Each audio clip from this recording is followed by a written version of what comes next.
चारों तरफ आज दुख की घड़ी है,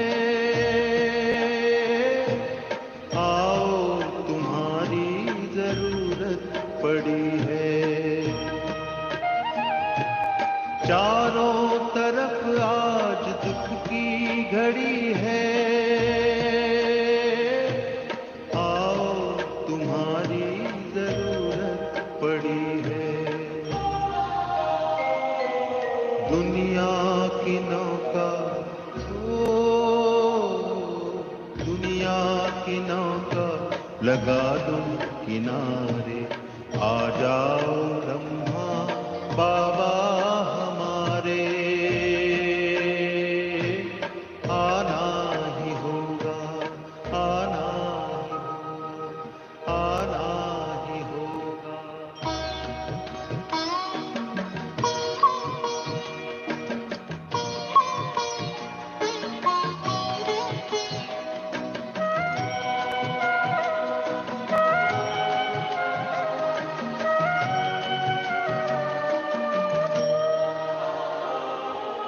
बेचैन है आज धरती के वासी, घर घर है चिंता, घर घर उदासी। बेचैन है आज धरती के वासी, घर घर है चिंता, घर घर उदासी। बरसा दो खुशियाँ,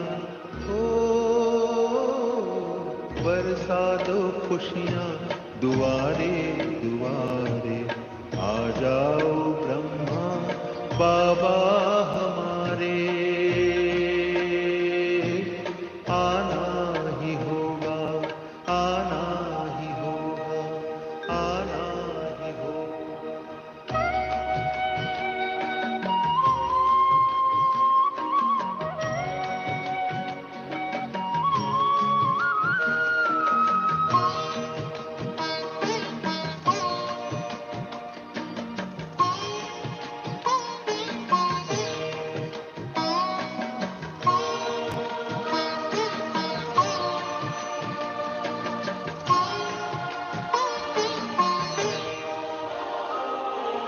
करता प्रतीक्षा संसार सारा,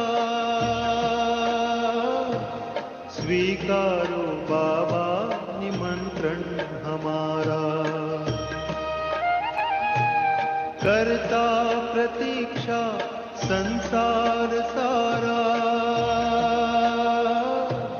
स्वीकारो बाबा निमंत्रण हमारा। आओ बुलाते हो, तुमको बुलाते बच्चे तुम्हारे, आ जाओ ब्रह्मा बाबा हमारे, आना ही होगा। तीरथ तुमको पुकारे, आ जाओ ब्रह्मा बाबा हमारे,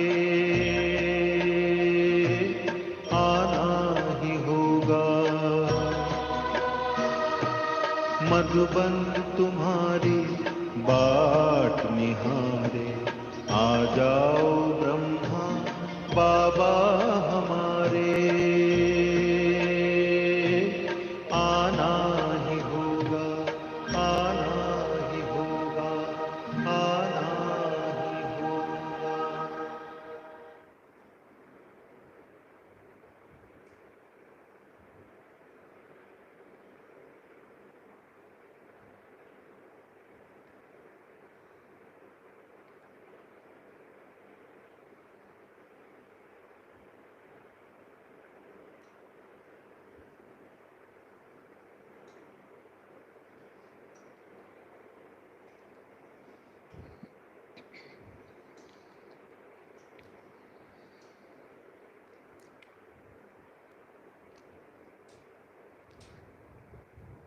ओम शांति।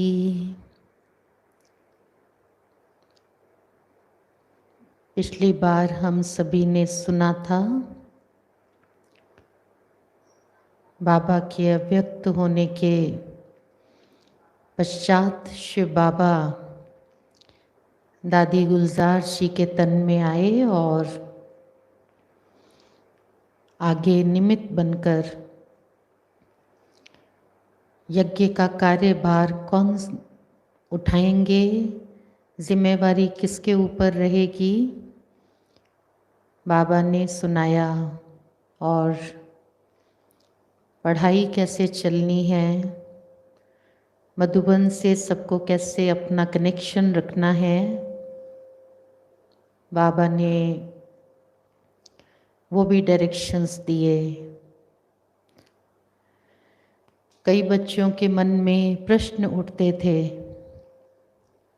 कि अगर ब्रह्मा बाबा को अव्यक्त होना था तो शिव बाबा तो त्रिकालदर्शी हैं, सर्वज्ञ हैं, जाने जाननहार हैं, पहले से ही उनको हर एक आत्मा का पास्ट प्रेजेंट फ्यूचर मालूम है। तो जबकि शिव बाबा सर्वज्ञ हैं तो शिव बाबा पहले से बता तो देते कि अब ब्रह्मा बाबा अव्यक्त होंगे फलाने दिन और फलानी तारीख पर। तो बाबा कहते अगर मैं बता देता तो फिर बच्चों के और भी अनेक क्वेश्चंस खड़े हो जाते, और मैं बताता तो भी आप उनको छुट्टी नहीं देते, और फिर आपका ब्रह्मा बाबा के शरीर के साथ बुद्धि योग लग जाता और आप शिव बाबा को भूल जाते। शिव बाबा ज्ञान के सागर हैं। बाबा ने कहा कि कई बच्चे फिर ये भी प्रश्न करते कि ब्रह्मा बाबा तो शिव बाबा के मुरब्बी बच्चे हैं, सबसे अधिक प्रिय, तो क्या शिव बाबा उनको बचा नहीं सकते थे? उस पर भी बाबा ने समझाया कि अगर मैं ब्रह्मा बाबा को बचा लेता फिर जो और अनन्य बच्चे हैं उनके बारे में भी फिर यही बात आगे भी कही जाती। बाबा को बचा लिया आपने, अब इन अनन्य बच्चों को जो आपके साथ ईश्वरीय कार्य में दिन रात मददगार हैं, इनको भी बाबा आप बचाएं। अगर उनको जीवन में इस प्रकार के शारीरिक तकलीफ, शारीरिक कष्ट आता तो शिव बाबा कहते फिर तो मैं यही कार्य करता रहता, और अगर मैं सबको बचाता ही रहूं तो भी प्रकृति का नियम है, प्रकृति जो है विनाशी है, आखिर तो एक दिन सबको ये नाशवान शरीर छोड़ना ही है। मैं आयु भी अगर लंबी दूं तो फिर वो भी प्रश्न उठता है कि आखिर कब तक दूं। और शिव बाबा तो इस संसार में किस लिए आते हैं? सर्व आत्माओं को पतित से पावन बनाने, उनको ईश्वरीय ज्ञान और राजयोग देकर उनका जीवन श्रेष्ठ और महान बनाने के लिए, उनको सतयुगी दुनिया में चलने के लायक बनाने के लिए। और अगर मैं सबको लंबी आयु देता रहूं फिर तो यहाँ पर वही लाइन खड़ी हो जाएगी, सभी लंबी आयु ही मांगते रहेंगे और पढ़ाई और योग के ऊपर फिर किसी का भी अटेंशन नहीं जाएगा। तो इसमें भी कई गुह्य राज हैं। तो शिव बाबा ने सुनाया कि ब्रह्मा बाबा को आखिर एक न एक दिन तो अव्यक्त होना ही था, क्योंकि व्यक्त शरीर में लिमिटेशंस थी। ब्रह्मा बाबा पूरे संसार के भाग्य विधाता हैं। ब्रह्मा जी ने दुनिया बनाई, ब्रह्मा सबका भाग्य बनाते हैं। तो साकार रूप में ब्रह्मा बाबा ये कार्य इतने अच्छे रूप से नहीं कर सकते थे, इसलिए उसके लिए अव्यक्त चोले की आवश्यकता थी, अव्यक्त स्वरूप की। और बाबा ने वो अव्यक्त देह इसीलिए धारण की ताकि ऊपर से वो सर्व संसार के मनुष्य आत्माओं का कल्याण कर सकें। और फिर ब्रह्मा बाबा के कर्म बंधन, देह के बंधन वो समाप्त हो चुके थे। बाबा संपूर्ण और संपन्न बन चुके थे, इसलिए भी बाबा को उस साकार देह में अभी रहना नहीं था। और जो बच्चे अव्यक्त स्थिति में थे, तो शिव बाबा ने सुनाया कि उनको तो पहले से ही ये आभास होने भी लगा था। ब्रह्मा बाबा की स्थिति 5-6 महीने पहले तो इतनी अधिक सूक्ष्म और अव्यक्त थी कि वो बच्चे समझते जा रहे थे कि अभी बाबा संपन्नता की स्टेज के एकदम समीप पहुंचते जा रहे हैं। बाबा के पास कोई विस्तार की बातें अपनी लेकर आते थे, तो बाबा बहुत अधिक विस्तार में न जाकर सार रूप में उनको उनकी बात का जवाब दिया करते थे। चलते फिरते फरिश्ते थे, जैसे यहाँ हैं भी और यहाँ नहीं भी हैं। हर एक को बाबा से फरिश्ता स्वरूप का साक्षात्कार हो रहा था। बाबा उपराम हो चुके थे। तो इस प्रकार जो भी बच्चों के मन में प्रश्न थे या कुछ संशय थे, तो उनका शिव बाबा ने बहुत अच्छे से उनको जवाब दिया, उनको उसके ऊपर समझानी दी और बच्चों को संतुष्ट किया। शिव बाबा दादी गुलजार के तन में आए और दादी गुलजार के तन में आके बाबा ने जो महावाक्य उच्चारण किए उसको कहा जाता है अव्यक्त मुरली। 1936 से लेकर 1969 तक 18 जनवरी जब तक साकार माध्यम था, ब्रह्मा बाबा का साकार शरीर, उनके तन में आकर के शिव बाबा जो ज्ञान देते रहे उसको कहते हैं साकार वाणी, साकार मुरली। और अभी जब ब्रह्मा बाबा अपने संपूर्ण स्वरूप को प्राप्त कर चुके थे, तो अभी शिव बाबा और ब्रह्मा बाबा का संपूर्ण स्वरूप बाबा ने बताया कि मेरा रथ कौन सा आगे के लिए मुकर्रर होगा। तो इस ईश्वरीय विश्वविद्यालय में, इस रूहानी यज्ञ में अत्यंत पवित्र कन्या, जिनका बहुत छोटी सी आयु में ही बाबा के पास आना हुआ था, पहला नाम जिनका शोभा था, और शिव बाबा ने उनको अव्यक्त नाम दिया था दादी हृदय मोहिनी जी। और बाबा उनको प्यार से गुलजार कह के बुलाते थे, ये मेरी गुलजार बेटी है। 9 वर्ष की आयु से उनको दिव्य दृष्टि का वरदान प्राप्त हुआ था और उन्होंने अनेक साक्षात्कार किए, बहुत स्वच्छ, बहुत पवित्र मन की दादी गुलजार, बहुत इनोसेंट, सदा निरसंकल्प स्थिति में रहने वाले। तो शिव बाबा ने सुनाया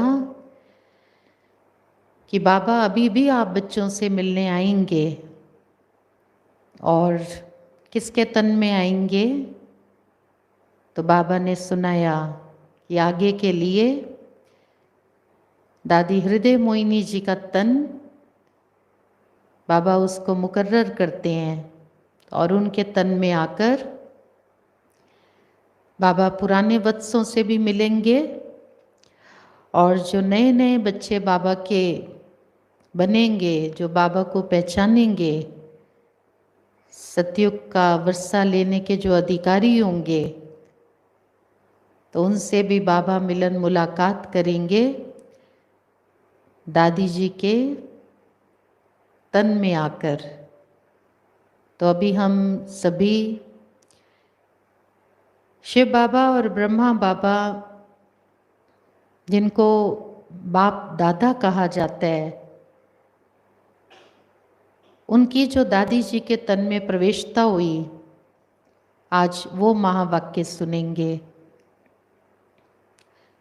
तो जब हम बाबा के महावाक्य सुनते हैं, साकार मुरली सुनते हैं, तब भी, और जब हम अव्यक्त मुरली सुनते हैं तब भी हमें ये समझना होगा, और थोड़ा सा हम ध्यान देंगे तो हमें समझ में आता जाएगा कि कहाँ शिव बाबा के लिए बाप का पार्ट, उनका बाप का रूप चल रहा है, और ब्रह्मा बाबा कहाँ दादा हैं, और कहाँ ब्रह्मा बाबा पिता हैं और शिव बाबा दादा हैं। क्योंकि बाबा कहते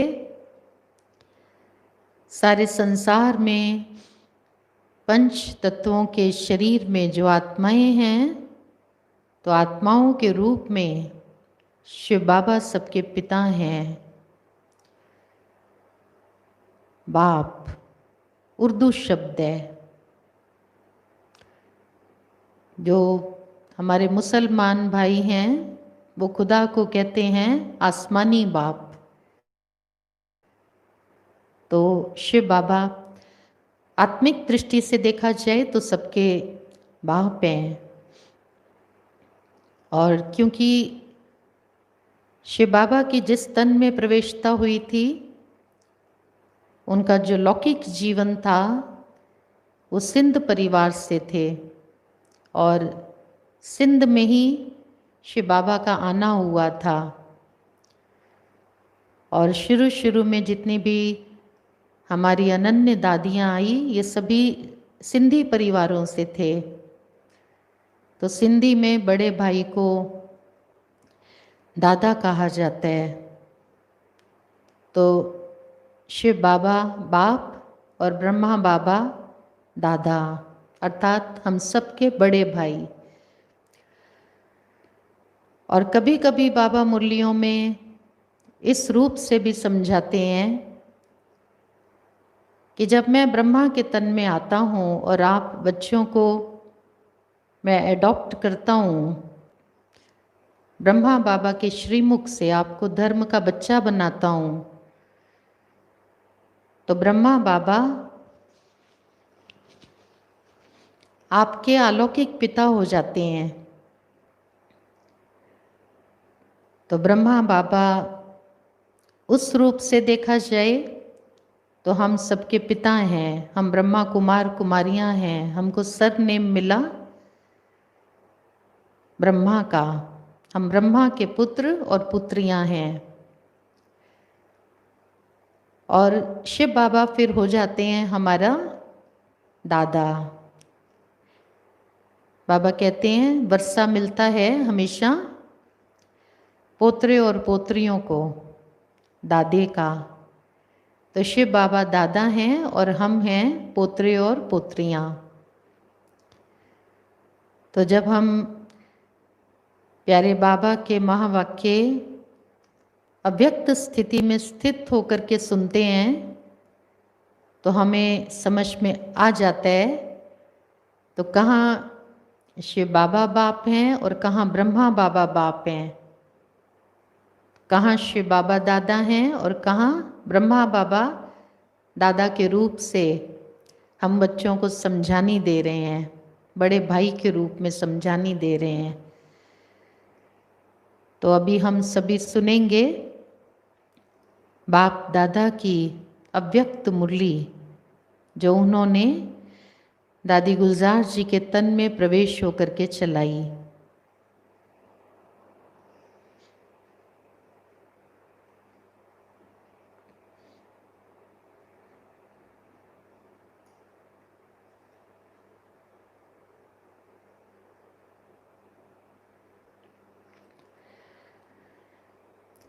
अव्यक्त ब्रह्मा बाबा की साकार माध्यम द्वारा वत्सों से मुलाकात और उनके प्रति महावाक्य। स्नेह मूर्त अव्यक्त ब्रह्मा बाबा अव्यक्त लोक से दादी गुलजार जी के साकार माध्यम द्वारा वत्सों से मुलाकात करने के लिए पधारे। प्यारे बाबा ने मुलाकात भी की और साथ साथ ज्ञान रतन भी दिए। तो सभी ध्यानपूर्वक सुनेंगे। बाप दादा ने कहा, आज मैं आप सभी बच्चों से अव्यक्त रूप से मिलने आया हूँ। मेरे जो बच्चे अव्यक्त रूप में स्थित होंगे वही इसको समझ सकेंगे। आप सभी वत्स अव्यक्त रूप में स्थित हो, किसको देख रहे हो? व्यक्त रूप में देख रहे हो या अव्यक्त रूप में? अगर व्यक्त भान में होंगे तो सामने दादी गुलजार उनका शरीर दिखाई पड़ेगा, स्त्री शरीर। और बाबा ने कहा अगर अव्यक्त स्थिति में स्थित होकर बैठेंगे तो दादी गुलजार जी के तन में जो बाप दादा की प्रवेशता है उनसे मिलन मुलाकात कर सकेंगे, उनका अनुभव कर सकेंगे। व्यक्त रूप में देख रहे हो या अव्यक्त रूप में? आप अव्यक्त हो या व्यक्त? अगर आप व्यक्त रूप में देखोगे तो आप ब्रह्मा बाबा को नहीं देख सकेंगे।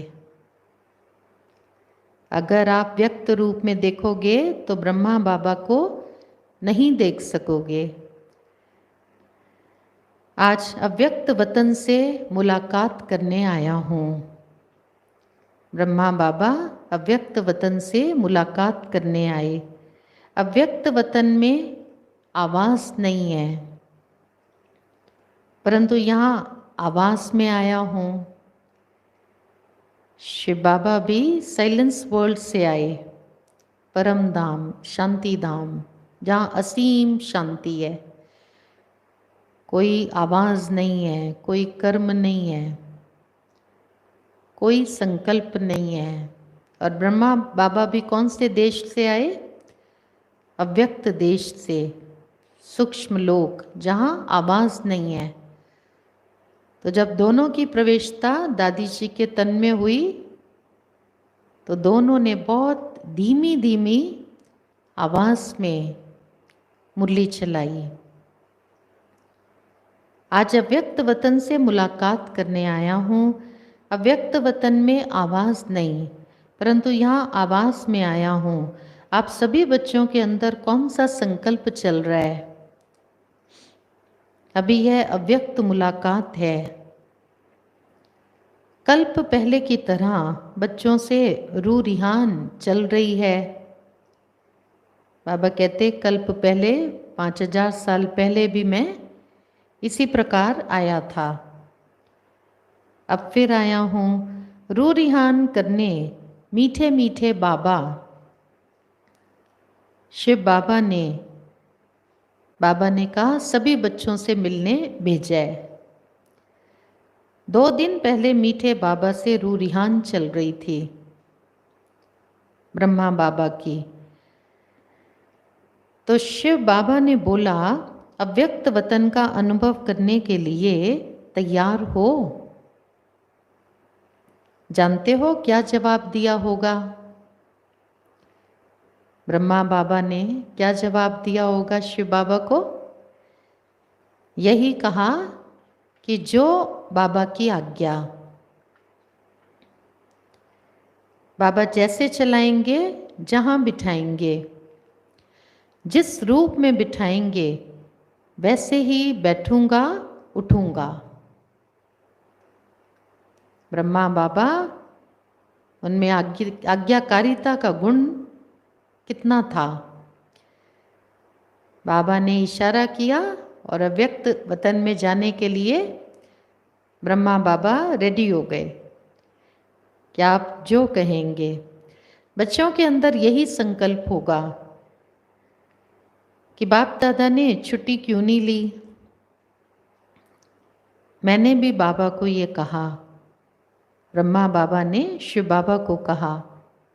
तब शिव बाबा ने कहा अगर मैं सभी बच्चों को बिठाकर छुट्टी दिलाता तो क्या वे छुट्टी देते?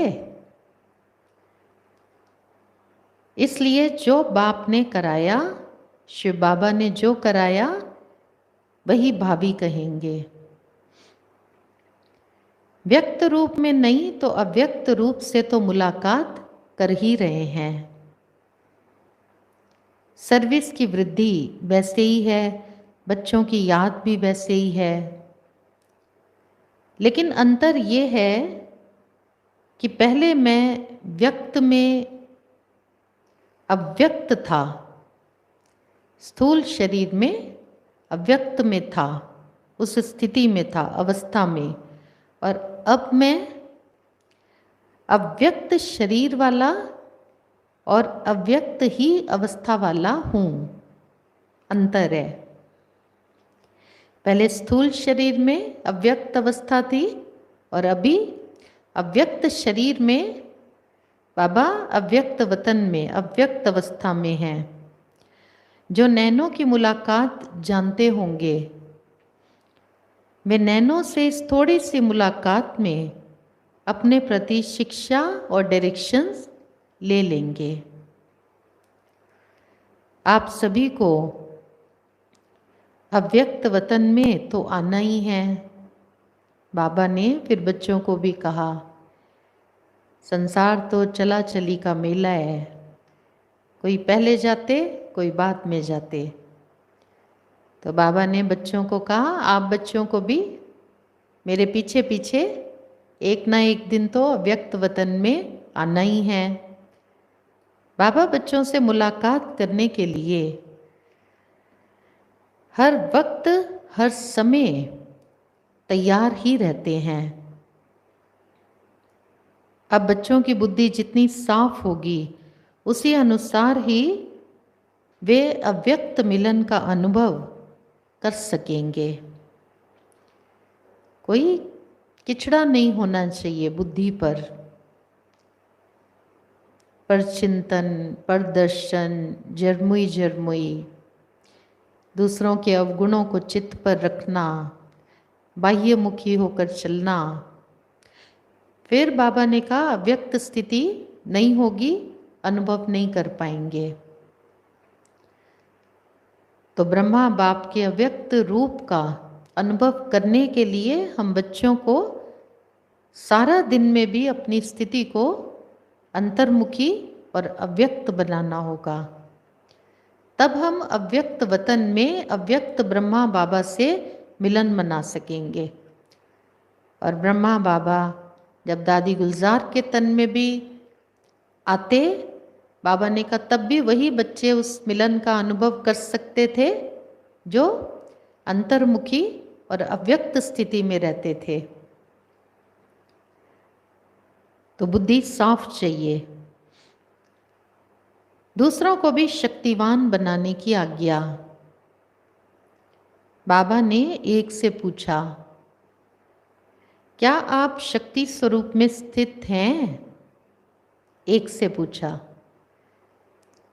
अभी शक्ति स्वरूप का पाठ प्रत्यक्ष में दिखाना है। जो शिव बाबा की शिक्षा मिली है उसको प्रैक्टिकल धारण करके दिखाना है। शक्ति सेना बहुत है, अभी पूरा शक्ति स्वरूप बन जाना है। अभी तक बच्चे और बाप के स्नेह में चल रहे थे। जब बाबा साकार में थे बच्चों के साथ तो बाबा ने कहा बच्चे स्नेह में चल रहे थे, और अभी बच्चों को शक्ति रूप भी बनना है, क्योंकि जिम्मेवारी आ गई सारी बच्चों के ऊपर। अभी तो घर में जब तक लौकिक दुनिया में भी माता पिता बैठे रहते तो बच्चे अलबेले होकर चलते हैं, और जब माता पिता का साया सिर पर नहीं होता फिर उनको शक्ति रूप अपना बनाना पड़ता है। सारी रिस्पॉन्सिबिलिटीज़ अब उनके ऊपर हैं। तो बाबा ने बच्चों को कहा कि अब बाप से जो शक्ति मिली है उस शक्ति से औरों को भी ऐसा शक्तिवान फिर बनाना है। वही स्नेही ही बाप के साथ अंत तक रहेंगे। फिर बाबा बोले, अस्थियों में भी स्थिति देखो। ब्रह्मा बाबा की अस्थियों में भी स्थिति देखो। अभी मीठे मीठे बाबा ने आप बच्चों को यह दृश्य दिखलाया कि आप बच्चे अस्थियां उठा रहे थे। तो बाबा ने कहा अस्थियों को नहीं देखना, स्थिति को देखना है। ये अस्थियां स्थिति को बताती हैं। एक एक रग में स्थिति थी। बाबा ने अपनी एक एक इंद्रिय को योग बल से कितना शुद्ध शांत शीतल बनाया था। एक एक कर्मेंद्रिय को बाबा ने विश्व सेवा में लगाया था। बाबा का संपूर्ण शरीर बाबा ने स्वाहा कर दिया था संसार के कल्याण में। तो बाबा ने कहा एक एक अस्थि में क्या देखो, स्थिति देखो। एक एक रग में स्थिति थी। तो बाहर से तो अस्थियों को रखा, परंतु इसका अर्थ भक्ति मार्ग का ना उठाना। कई बच्चे, क्योंकि शिव बाबा ने सुनाया था, संदेश दिया था, तो बाबा की अस्थियां जो हैं वो इकट्ठी करो, फिर त्रिवेणी में डाल दो। हमने पिछली बार सुना था। तो बाबा ने कहा इसका अर्थ भक्ति मार्ग का वो नहीं उठाना। वास्तव में बाबा की एक एक अस्थि वो स्थिति का प्रतीक है। बाबा के कमल हस्त, कमल पाद, कमल नेत्र, कमल मुख,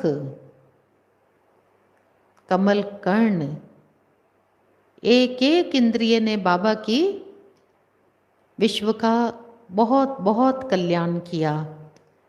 तो बाबा ने कहा देखो साकार रूप में भी उस प्रकृति के शरीर ने इतनी सेवा की, और जब बाबा ने देह त्याग दी तो भी बाबा का वो पंच तत्वों का शरीर पंच तत्वों में पूरे विश्व में समा गया, विश्व को पावन बनाने के लिए। साधारण मनुष्यों को ये बातें इतनी समझ में नहीं आएंगी। बच्चों का स्नेह है और सदा रहेगा, 21 जन्मों तक रहेगा ब्रह्मा बाबा से स्नेह। आप सभी सतयुगी दुनिया में साथ ही चलेंगे, राज्य साथ ही पाएंगे, साथ ही हैं और जन्म जन्मांतर साथ ही रहेंगे। अभी भी ऐसा न समझना कि बाप है शिव बाबा, बाप है दादा नहीं, ब्रह्मा बाबा नहीं। या दादा है तो बाप नहीं। हम दोनों एक दूसरे से एक पल भी अलग नहीं हो सकते। ऐसे ही आप भी अपने को त्रिमूर्ति ही समझो। इसलिए कहते हैं कि त्रिमूर्ति का बैज हमेशा साथ रखो। तो ये जो बैज बाबा ने बनवाए, ये त्रिमूर्ति ब्रह्मा विष्णु महेश और आगे श्री लक्ष्मी श्री नारायण, बाबा कहते ये बैज सदा साथ में रखो। जब ब्रह्मा विष्णु शंकर तीन को देखते हो तो आपको अपने भी त्रिमूर्ति की याद अर्थात अपना स्वरूप और शिव बाबा ब्रह्मा बाबा की याद आनी चाहिए। त्रिमूर्ति में सब कुछ समाया हुआ है। शिव बाबा भी समाये हैं, ब्रह्मा बाबा भी, और हम ब्राह्मण बच्चे भी, और हमारा सतयुग का वर्षा भी। इस ब्राह्मण जीवन से लेकर सारा ज्ञान आ जाता है इसमें, रचयिता और रचना का। त्रिमूर्ति की स्थिति मशहूर है। इसमें ही आप सभी बच्चों का कल्याण है। कल्याणकारी बाप जो कहते हैं, जो कराते हैं, उसमें ही कल्याण है। इस एक एक महावाक्य में, एक एक नज़र में बहुत कल्याण है। लेकिन सूक्ष्म को परखने वाले कोई कोई अनन्य और महारथी बच्चे हैं। अब आप भी इतना ही शीघ्र कर्मातीत स्थिति में स्थित रहने का पुरुषार्थ करो। जैसे ब्रह्मा बाबा ने साकार में होते हुए किया, वैसे ही बाबा कहते हैं आप सब बच्चे भी अभी वही पुरुषार्थ करो। जैसे यहाँ हर समय बाप दादा के साथ व्यतीत करते थे, वैसे ही हर कर्म में हर समय अपने को साथ ही रखा करो। बच्चे, यही शिक्षा याद रखना, ये कभी नहीं भूलना।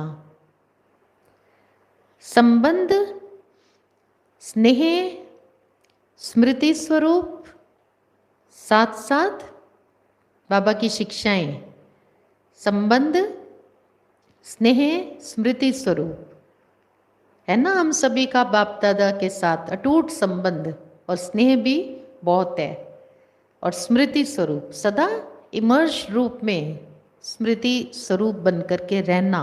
और साथ साथ और कौन कौन से गुण बाबा ने सुनाए? सरलता स्वरूप, समर्पण, और एक दूसरे के सहयोगी बन सफलता को पाते रहना। सफलता आप सभी बच्चों के मस्तक के बीच चमक रही है।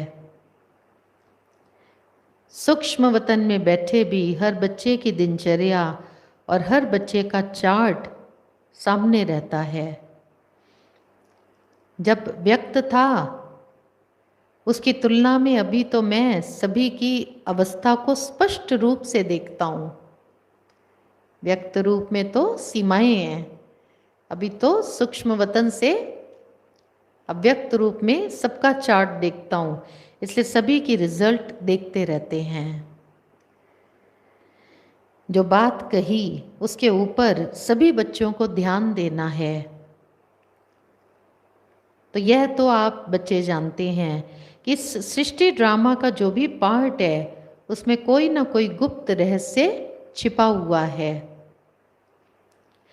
क्या रहस्य भरा हुआ है, वह समय प्रति समय आपको सुनाते जाएंगे। अब तो आपका वही यादगार जो आकाश में है, दुनिया वाले इन आँखों से देखेंगे। आकाश में कौन सा यादगार है हम सभी का? आकाश के सितारे, और हम बाबा के बच्चे हैं धरती के सितारे। सब देखेंगे कि ये धरती के सितारे किसकी श्रीमत से चल रहे हैं। इनका जीवन ऐसा श्रेष्ठ कोई मनुष्य तो बना नहीं सकता। ये धरती के सितारे किसकी श्रीमत पर चल रहे हैं? अब तक जो बच्चों को शिक्षा दी उस शिक्षा का पालन करना, यही बाप के साथ स्नेह का सूचक है। तो दादी गुलजार फिर वतन में गए बाबा के पास। पहले दादी जाते वतन में और फिर बाबा की उनके तन में प्रवेशता होती है। तो जब दादी जी बाबा के पास वतन में पहुंचे थे, तब बाबा ने उनसे वहाँ जो मिलन मुलाकात की, जो उनको संदेश दिया और दृश्य दिखाया, अभी वो दादी सुना रहे हैं। आज मैं सूक्ष्म वतन में गई तो बाबा पहले मिला नहीं। मेरा संकल्प चला कि आज दोनों बाबा कहाँ गए। इस संकल्प के बाद दोनों बाबा नजर आए। शिव बाबा बोले, मालूम है कि आज हम कहाँ गए थे? देखो, जो साकार ब्रह्मा की आत्मा है उसमें आदि से अंत तक 84 जन्मों के चक्र के संस्कार हैं। तो यहाँ भी चक्कर लगाने गए थे। जैसे वह लोग रॉकेट से चंद्रमा के नज़दीक तक गए हैं, वैसे हम भी वहाँ चक्कर लगाने गए थे कि वह लोग कहाँ तक पहुँचे हैं। तो बाप दादा वैज्ञानिकों को देख रहे थे जो चंद्रमा तक पहुँचे हैं, उनका कार्य कैसा चल रहा है, कहाँ तक पहुँचे हैं। फिर बाबा सुना रहे थे कि जैसे जैसे चंद्रमा के नज़दीक जाते हैं तो वहाँ पृथ्वी का खिंचाव खत्म सा हो जाता है और बहुत हल्कापन महसूस होता है। जो साइंटिस्ट जाते हैं उनको भी वहाँ पर पृथ्वी का खिंचाव महसूस नहीं होता है, बहुत हल्कापन फील होता है। जैसे तुम लोग सूक्ष्म वतन में आती हो तो स्थूल लोक का खिंचाव खत्म हो जाता है, एंजलिक फॉर्म में जाते हैं, प्रकाश के शरीर में, सूक्ष्म वतन में। तो साकार दुनिया, इसमें जो ये प्रकृति का शरीर है, पंच तत्वों का भारी शरीर, ये भारीपन, इसका खिंचाव समाप्त हो जाता है। वैसे यहाँ चंद्रमा में भी धरती का आकर्षण नहीं रहता है, तुम्हारा जानना होता है ध्यान द्वारा और लोगों का जानना होता है साइंस द्वारा। ये अंतर है। हमारा जानना होता है ध्यान द्वारा, और बहुत सारे तो बाबा के बच्चे, उनको दिव्य दृष्टि का वरदान प्राप्त था, जैसे दादी गुलजार जी को, और अन्य संदेश पुत्रियां भी थी। तो वो दिव्य दृष्टि के आधार पर अपने को सूक्ष्म वतन में देखते थे। और बाबा ने कहा जो बच्चे अंतर्मुखी रहते, अव्यक्त स्थिति में, बाह्य मुक्ता से बहुत दूर, वो भी सूक्ष्म वतन पहुँचते हैं, और वो पहुँचते हैं दिव्य बुद्धि के आधार से। तो दिव्य दृष्टि और दिव्य बुद्धि दोनों बच्चे मिलन मना सकते हैं बाबा से। तो वो पहुँचते हैं साइंस के द्वारा और हम पहुँचते हैं ध्यान के द्वारा। और बाबा ने ये अंतर सुनाया कि वो लोग जब रॉकेट में चलते हैं तो उनके लौटने का कनेक्शन नीचे वालों से होता है, परंतु यहाँ जो जब चाहें जैसे चाहें अपने हाथ में है। अपने हाथ में है वतन में जाना, बाबा से मिलन मनाना और फिर आ जाना। हम रोज़ चलते हैं सभी सूक्ष्म वतन बाबा के पास, बाबा से मिलते हैं। कोई बच्चा 1 घंटा मिलन मनाता है, कोई 2 घंटा, कोई 15 मिनट, कोई कितना समय, कोई कितना समय। कल भी सतगुरुवार का दिन है, हम सब चलेंगे, उड़ान भरेंगे। कहाँ की? सूक्ष्म वतन की। तो सुबह सुबह जब हम बाबा के पास सब भोग लेकर के चलेंगे सूक्ष्म लोग, उसकी तैयारी तो हमें अभी से ही करनी होगी। अपने को शांत रखना है, मौन का अभ्यास करना है, अंतर्मुखी रहना है, व्यर्थ से अपने को एकदम मुक्त रखना है। तब सुबह जब हम बाबा के भोग में बैठेंगे, बाबा को भोग स्वीकार कराने, तुरंत हम सूक्ष्म लोक पहुंच पाएंगे और बाबा से हमें अनुभव होगा। बाबा कोई दृश्य दिखाना चाहेंगे, वो दृश्य भी हम देख सकेंगे, कैच करेंगे, और बाबा जो हमको संदेश देना चाहेंगे वो संदेश भी हम ले पाएंगे, और बाबा का प्यार दुलार, बाबा की दृष्टि, उसका भी हम अनुभव कर सकेंगे, तृप्त होके आएंगे। तो बाबा कहते कि यहाँ तो जो जब चाहें जैसे चाहें अपने हाथ में है। फिर बाबा ने अंत के समय की अवस्था का साक्षात्कार कराया। इसके बाद बाबा ने एक दृश्य दिखाया, देखा कि लाइट की एक बहुत ऊंची पहाड़ी थी, उस पहाड़ी के नीचे शक्ति सेना और पांडव दल थे, ऊपर में बाप दादा खड़े थे। इसके बाद देखा कि बहुत भीड़ हो गई है। हम सभी शक्तियां ऐसे लग रही थी जैसे कि साकारी नहीं बल्कि मंदिर की साक्षात्कार मूर्तियां खड़ी हैं लाइट की पहाड़ी पर, और नीचे बहुत भीड़ है और सारे ऐसे खड़े हैं जैसे मंदिर की साक्षात्कार मूर्तियां। सभी लोग ऊपर देखने की कोशिश कर रहे हैं, परंतु वे ऊपर तक देख न सके। सभी बहुत तरस रहे थे। फिर देखा कि आकाशवाणी की तरह एक आवाज आई कि शक्तियों और पांडवों द्वारा ही कल्याण होना है, बस। आवाज आई आकाशवाणी, इन शक्तियों और पांडवों के द्वारा ही कल्याण होना है, बस। फिर तो आवाज सुनने के लिए सभी तरस रहे थे कि किसकी आवाज है। उस समय हम लोगों के चेहरे पर भी बिल्कुल ही रहम दिल का गुण देखने में आ रहा था। जो शक्ति दल और पांडव दल था, साक्षात्कार मूर्त के रूप में जो ये मूर्तियां खड़ी थी, इनके चेहरों पर रहम दिल का भाव आ रहा था। उसके बाद फिर क्या हुआ कि कई लोगों को शक्तियों और पांडवों से अव्यक्त ब्रह्मा का साक्षात्कार और शिव बाबा का साक्षात्कार हो रहा था। फिर तो वह दृश्य देखने जैसा था। शक्तियों और पांडवों से किसी को शिव बाबा का साक्षात्कार हो रहा है, लाइट ही लाइट का, और किसी को ब्रह्मा बाबा दिखाई पड़ रहे हैं, अव्यक्त स्वरूप। उसके बाद का दृश्य तो फिर और वंडरफुल था। कोई हंस रहा था, कोई पकड़ने की कोशिश कर रहा था, कोई प्रेम में आंसू बहा रहा था, लेकिन सारी शक्तियां बिल्कुल आग के गोले के समान तेजस्वी रूप में स्थित थी। सभी शक्तियां आग के गोले के समान तेजस्वी रूप में स्थित थी। इस पर बाबा ने सुनाया कि अंत समय तुम्हारा ये अव्यक्त शरीर भी बिल्कुल स्थिर हो जाएगा। अभी तो शरीर के हिसाब किताब के कारण शरीर अपनी ओर खींचता है, परंतु तब वह बिल्कुल शांत और सरल हो जाएगा।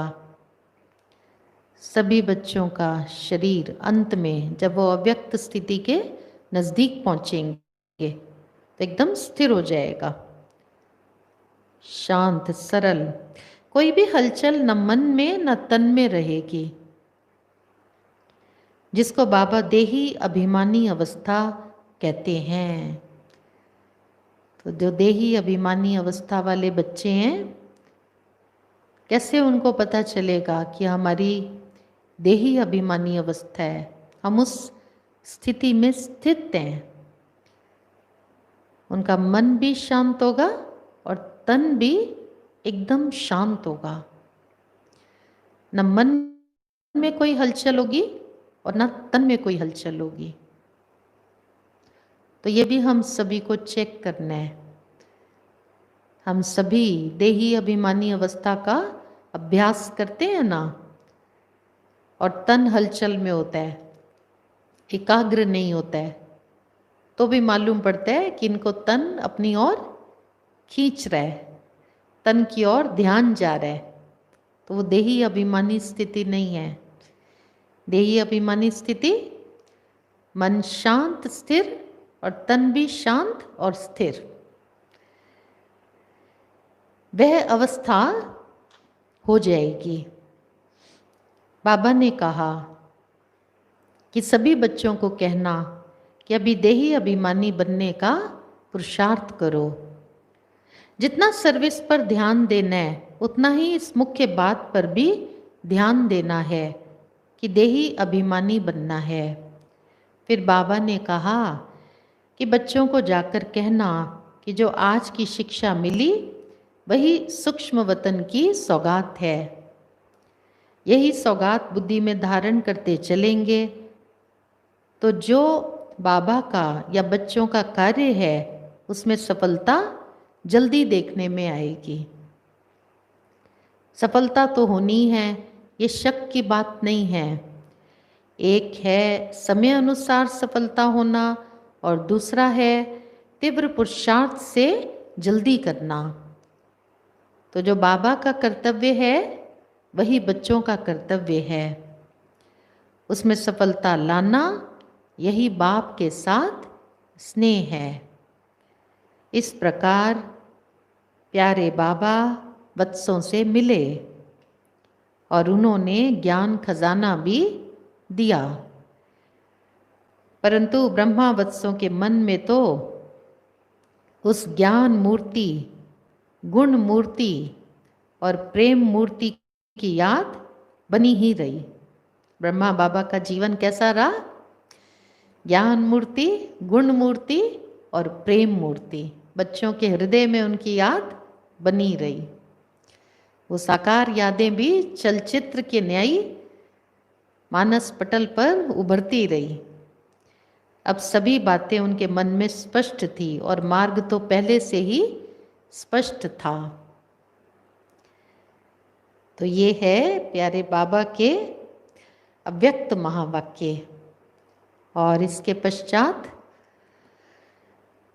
शिव बाबा और ब्रह्मा बाबा दादी जी के तन में प्रवेश होने लगे और अव्यक्त महावाक्य उच्चारण करते रहे। और उसमें बाबा बच्चों को गाइडेंस देते रहे। अनेक शिक्षाओं से बच्चों का श्रृंगार करते रहे। और अभी तो शिव बाबा और ब्रह्मा बाबा का दादी गुलजार जी के माध्यम से जो पाठ चला 69 से लेकर अभी तक, तो कितने वर्ष हो गए। अव्यक्त रूप की पालना अभी भी हम सभी बच्चों को बाबा की प्राप्त हो रही है। तो हम सभी ने सुना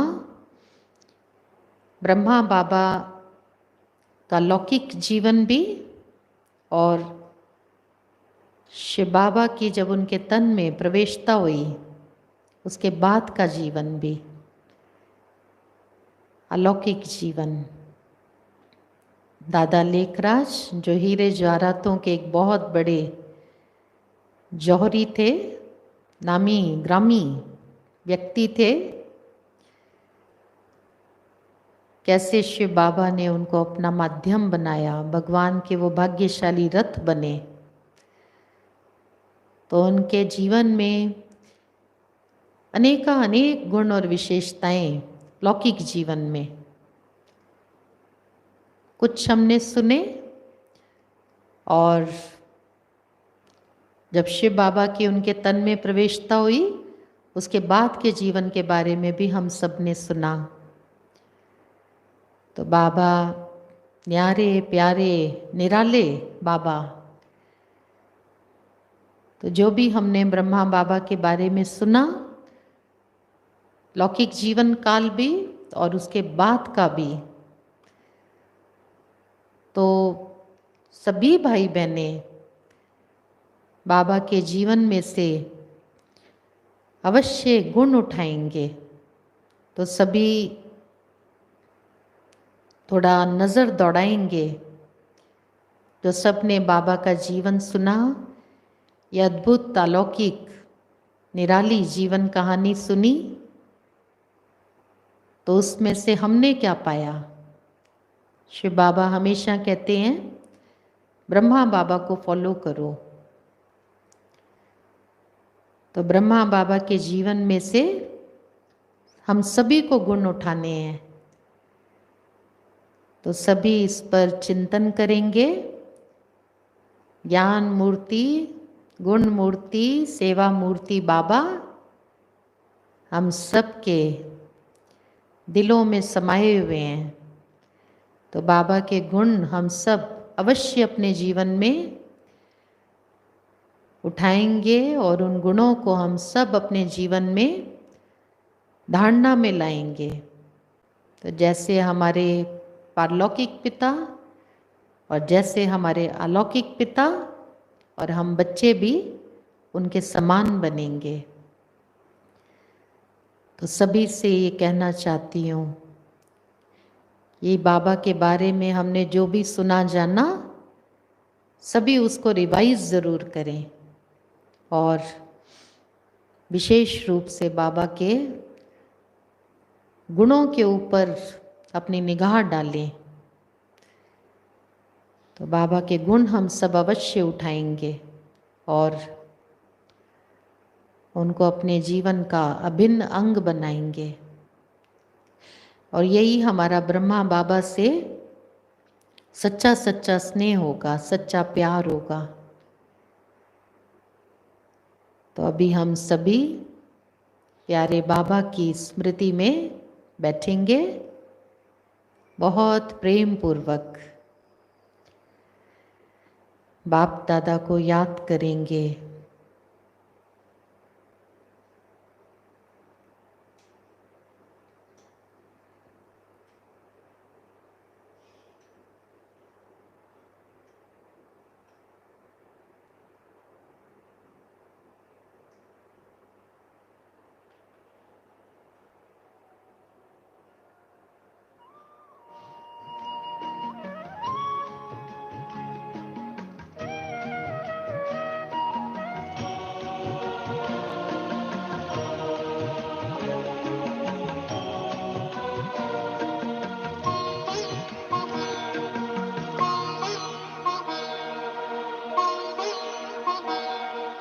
आबू का तीरथ तुमको पुकारे, आ जाओ ब्रह्मा बाबा हमारे, आना ही होगा। मधुबन तुम्हारी बाट निहारे, आ जाओ ब्रह्मा बाबा हमारे, आना ही होगा। आबू का तीरथ तुमको पुकारे, आ जाओ ब्रह्मा बाबा हमारे, आना ही होगा, आना ही होगा, आना ही होगा।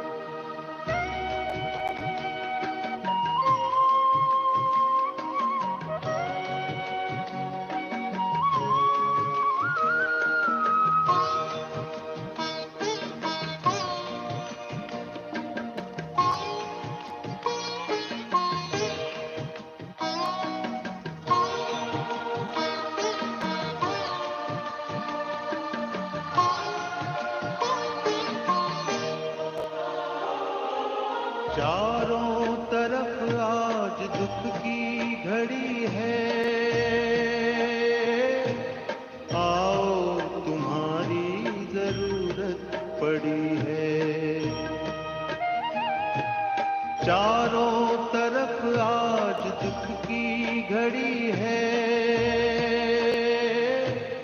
आओ तुम्हारी जरूरत पड़ी है। दुनिया की नौका ओ लगा दो किनारे, आ जाओ ब्रह्मा बाबा हमारे, आना ही होगा, आना ही होगा, आना ही होगा।